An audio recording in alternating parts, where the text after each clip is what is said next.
The Wedding of Weirichel and Mary. ACT 1. The perfect day, 0 to 30 minutes.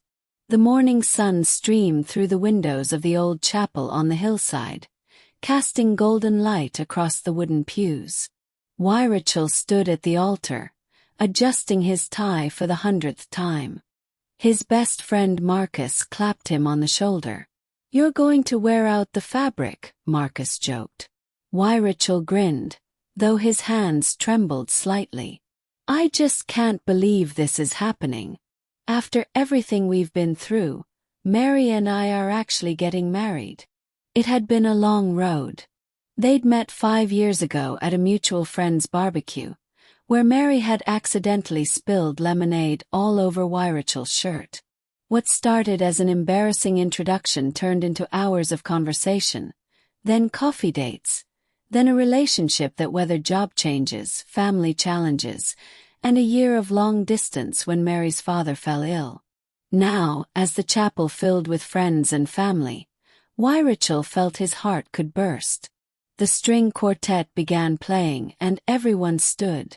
Mary appeared at the end of the aisle in a simple ivory dress, her dark hair adorned with wildflowers. She was radiant. The ceremony was beautiful. Weirichel barely heard the words the officiant spoke, lost in Mary's eyes. They exchanged vows they'd written themselves, promises of partnership, laughter, and love through whatever life would bring. When the officiant finally said, "You may kiss your bride," the chapel erupted in applause.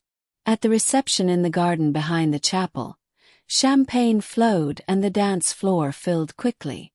Weirichel's mother cried happy tears. Mary's father, recovered now and beaming, gave a touching speech about gaining a son. Everything was perfect.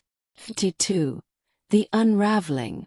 As sunset approached and the party was in full swing, Weirichel noticed his younger brother, Hugh, looking pale and anxious near the edge of the garden. "You kept checking your phone, glancing toward the parking lot." "Hey, you okay?" Weirichel asked, walking over with 2 glasses of champagne. You looked up startled. "Yeah, I'm fine. Great wedding, really. But your voice was tight. You're a terrible liar. What's going on?" Before you could answer, 3 black SUVs pulled into the parking lot. Men in dark suits emerged, and Weirichel's blood ran cold. He recognized the lead man immediately. Victor Kane, a loan shark he'd borrowed money from years ago when his business was failing. He thought he'd paid that debt off completely. Victor approached with a predatory smile. "Weirichel, congratulations on your big day. Shame about the outstanding balance." "What are you talking about?" "Paid you back. With interest. 2 years ago." "Well, that's where things get interesting." Victor pulled out a document. "Your brother here took out a loan in your name 6 months ago. $50,000. Due today, actually. I thought your wedding day would be a good time to collect." Weirichel spun to face you. "What?" Your face crumpled. "I'm so sorry. I got into trouble, gambling debts, and I thought I could pay it back before anyone noticed. I forged your signature. I never meant for it to come to this." The music stopped. Guests were staring. Mary rushed over, confusion turning to concern on her face. Victor's men were fanning out, making their presence felt. "50,000 by midnight," Victor said. "Or I take collateral. Your car, your business equipment, maybe some of these nice wedding gifts. Or..." He looked at Mary. "Perhaps the bride's jewelry." "Don't you dare," Weirichel said, stepping between them.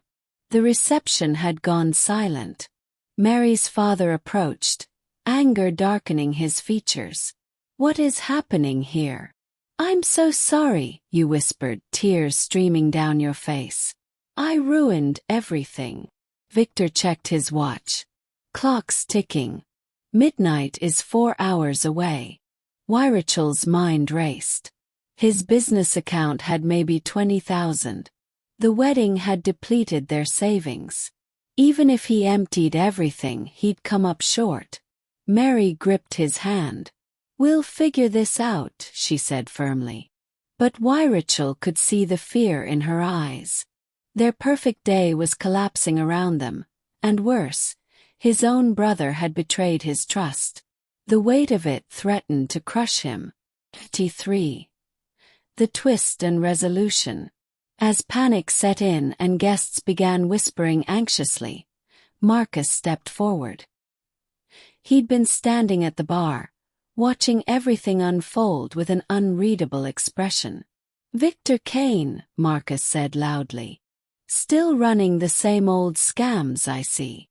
Victor's smile faltered slightly. "Who are you?" "Marcus Chen. We met once about 8 years ago. You probably don't remember. But I remember you very well." Marcus pulled out his phone, tapped a few times and held it up. On the screen was a photo of Victor shaking hands with another man. "That's you with Daniel Rossi, isn't it? The politician who went to prison for corruption 3 years ago." Victor's face went rigid. "So what?" "So, I'm a financial investigator for the State Attorney General's office," Marcus said, pulling out a badge. "I've been building a case against you for 2 years. Illegal lending, extortion, fraud. This." He gestured at the scene. "This is entrapment, witnessed by 100 people." Weirichel stared at his best friend in shock. "You're a what?" "Sorry for not mentioning it sooner," Marcus said with a slight grin. "It's not exactly cocktail party conversation." Victor's men shifted uncomfortably. Victor himself looked cornered. "The debt is real. There's paperwork." "Fraudulent paperwork," Marcus corrected. "Because here's the interesting part. 6 months ago you approached this young man," he pointed to you, "and manipulated him into signing documents under duress, specifically because you knew his brother had a wedding coming up. You've done this before. Target families at vulnerable moments, forge or force signatures, then collect using intimidation. I have 3 other cases just like this one." He turned to you. "Did Victor or his associates threaten you when you signed those papers?" You nodded miserably. "They said they'd hurt Weirichel if I didn't. I had gambling debts with another group, and Victor bought them out. Then he said he'd make it all go away if I just signed some forms. I didn't understand what I was signing." "Textbook predatory lending," Marcus said. "And since the loan was fraudulently obtained, it's void." Victor's jaw clenched. "You can't prove anything." "Actually, I can." Marcus gestured toward the parking lot, where 2 police cars were now pulling in. "I had officers on standby.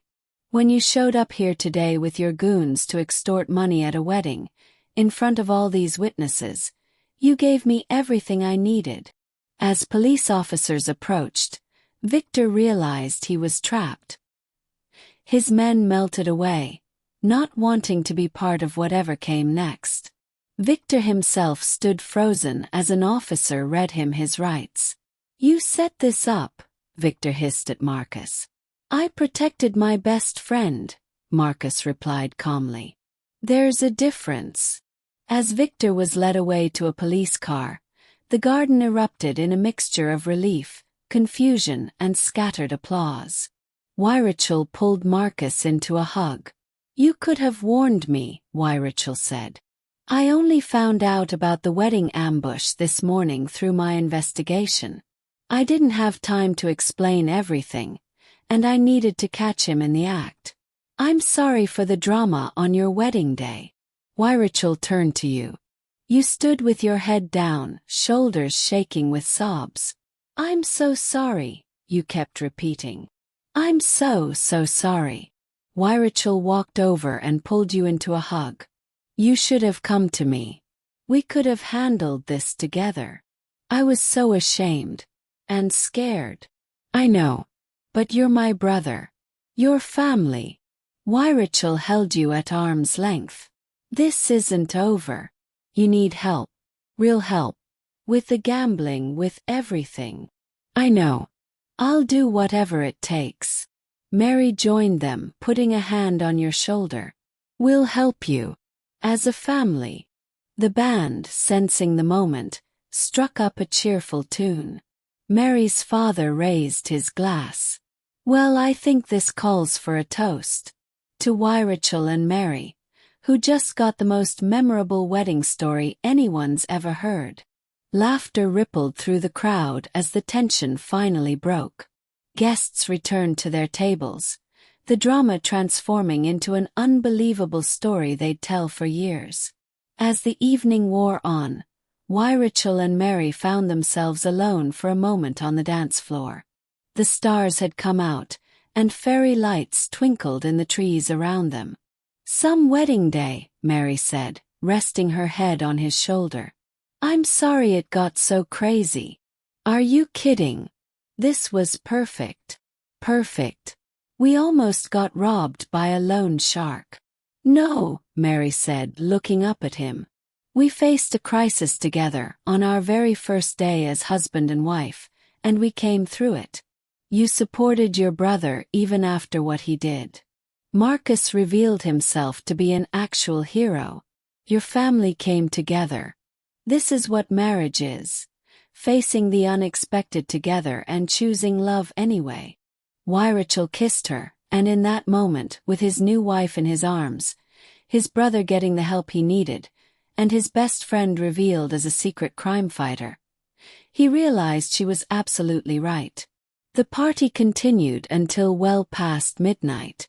You apologized to everyone, accepted offers of help, and promised to enter a treatment program the very next week. Marcus danced with Weirichel's cousin and admitted he'd been wanting to tell his friends about his real job for years. The wedding cake was finally cut, toasts were made, and joy returned fully to the celebration.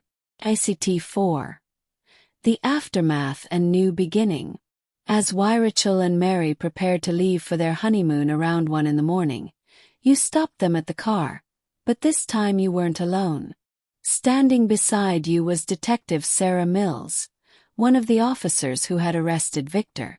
I'm sorry to interrupt, Detective Mills said, but there's something you all need to know. Weirichel's stomach tightened.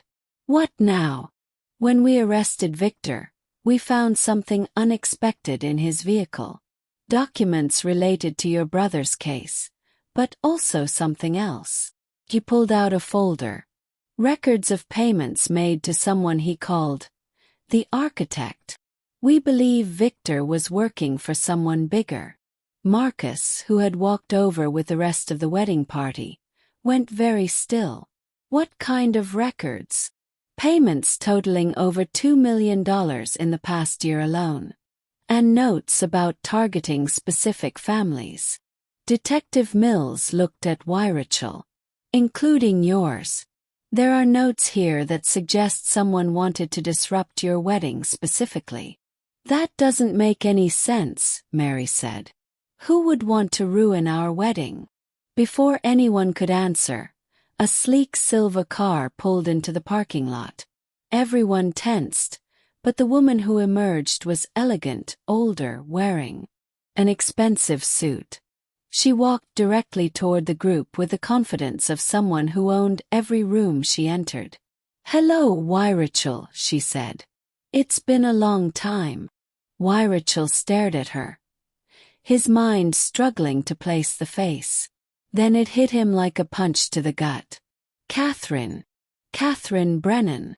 Mary looked between them. Who is this? Catherine was. Weirichel struggled for words. We were engaged 10 years ago. Before I met you, Mary. Catherine smiled, but it didn't reach her eyes. I'm the one who hired Victor Kane. I'm the architect. The revelation hung in the air like a bomb. Detective Mills's hand moved to her weapon, but Catherine raised her hands. I'm not here to cause trouble. I'm here to confess and to apologize. She looked at Weirichel with something like regret. 10 years ago you broke off our engagement. You said you couldn't marry me because you didn't love me the way I deserved to be loved. Destroyed me. I spent years building my wealth, my company, my reputation, all while nursing this wound. And when I heard you were getting married, something in me snapped. So you orchestrated all of this? Marcus demanded. The fake loan, the extortion, traumatizing his brother? I wanted you to feel what I felt, Catherine said to Weirichel. Helpless. Betrayed. Watching something precious slip away. But watching it unfold tonight, seeing how you handled it, how your family came together, how much you clearly love Mary. She paused. I realized I've been living in the past, letting bitterness consume me. I became someone I don't recognize. You could have destroyed us, you said, your voice shaking with anger. You used me. You put people I love in danger. I know. And I'm prepared to face the consequences. Catherine turned to Detective Mills. I have evidence of everything in my car. Financial records, communications with Victor, the entire conspiracy. I'll cooperate fully with your investigation. Detective Mills nodded and called for backup.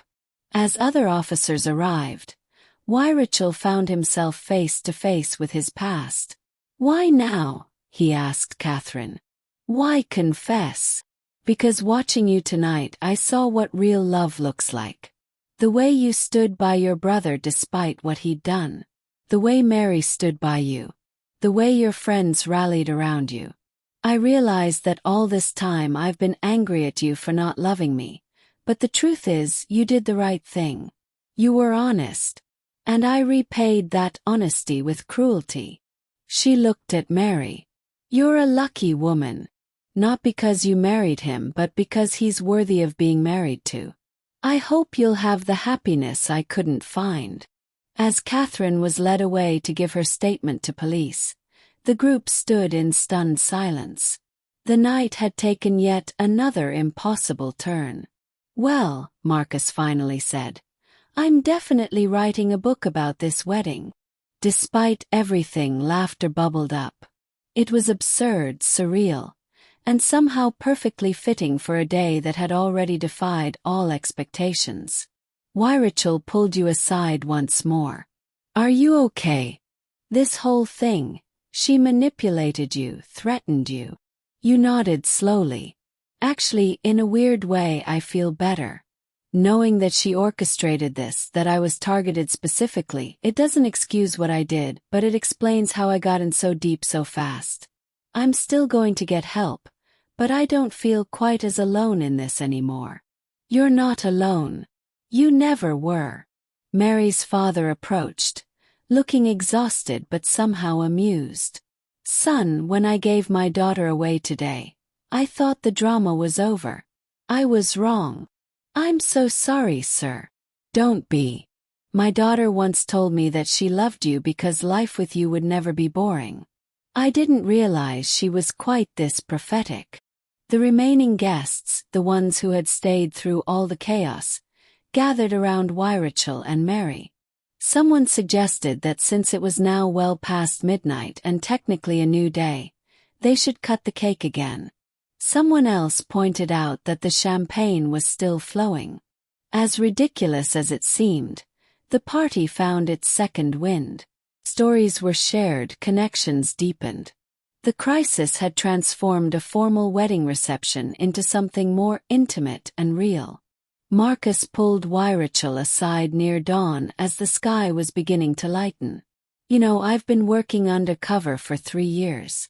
Tonight was supposed to be the one night I could just relax and celebrate my best friend's wedding. I'm sorry. Don't be. This is the most alive I've felt in months. Dropping the cover, being honest with everyone, actually making a difference. Catherine's confession will help us shut down a network of predatory lenders we've been tracking. You might have accidentally helped us crack a major case. Glad my wedding could contribute to law enforcement, Weirichel said drily. They both laughed, The kind of laughter that comes from exhaustion and relief and the absurdity of it all. As the sun finally rose over the garden, Weirichel and Mary stood together watching the light paint the sky in shades of orange and pink. Around them, guests dozed in chairs or chatted quietly. The whole scene had the surreal quality of a dream. "We should probably start our honeymoon," Mary said. "Before anything else happens." "Like what? Alien invasion? Zombie apocalypse? Don't even joke about it." You walked over one last time, looking more settled than you had all night. "I'm heading home with Mom and Dad. But I wanted to say thank you again. And to tell you that I called a treatment center. I'm checking in tomorrow." Weirichel hugged you tight. "I'm proud of you. And I'll be checking on you constantly, so prepare yourself." "I'd expect nothing less." As you walked away, Marcus appeared with the car keys. "I cleaned off all the shaving cream and silly string from your car. Figured you'd had enough surprises." "You're a true friend, Marcus." "I know. You can name your firstborn after me." Finally, as the garden emptied and the cleanup crew arrived, Weirichel and Mary got into their car. They sat there for a moment in silence, processing the past 12 hours.